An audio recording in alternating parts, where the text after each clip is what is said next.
36 hours ago, President Trump attended the White House Correspondents' Dinner somewhere in a hotel in Washington, D.C. And unfortunately, will you call it a would-be shooter, tried to make an attempt, make a run for the hotel ballroom where that dinner held.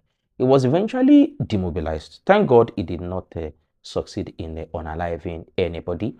The only policeman that he actually took a fair shot at was lucky to have worn a bulletproof vest, which effectively stopped the bullet from piercing, and thank God nobody was eventually unalived or even substantially wounded. Again, the gunman was picked up. He was not unalived on the scene, and he has been found to actually be a Democrat-leaning white American who actually even contributed $25 to the campaign funds of the immediate past Democrat presidential candidate Kamala Harris. That is that, by the way.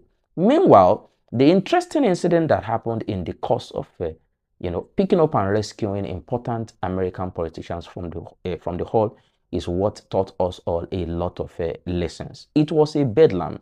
It was a hulabaloo. It was so bad that when the shots rang out, President Trump actually rose, and in the course of trying to escape from the ballroom, he actually fell on his feet to the ground. And it took 6 Secret Service agents and even a female to actually pick him up and actually successfully rescue him from the ballroom.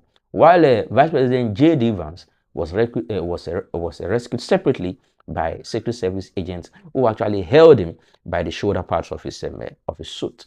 It was particularly telling.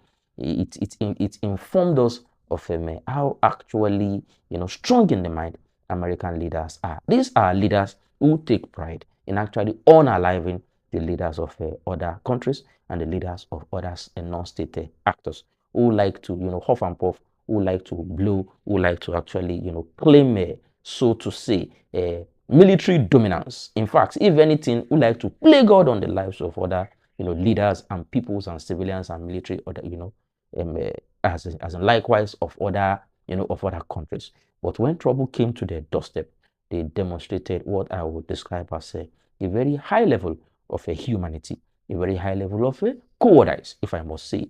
They were not ready to stare unaliving death in the face, and they ran and scampered like every ordinary person like us would do. That is the lesson there, by the way. Meanwhile, on the side of the Iranians, like I said, they continue to insist that they are not going to be doing a face-to-face with the Americans.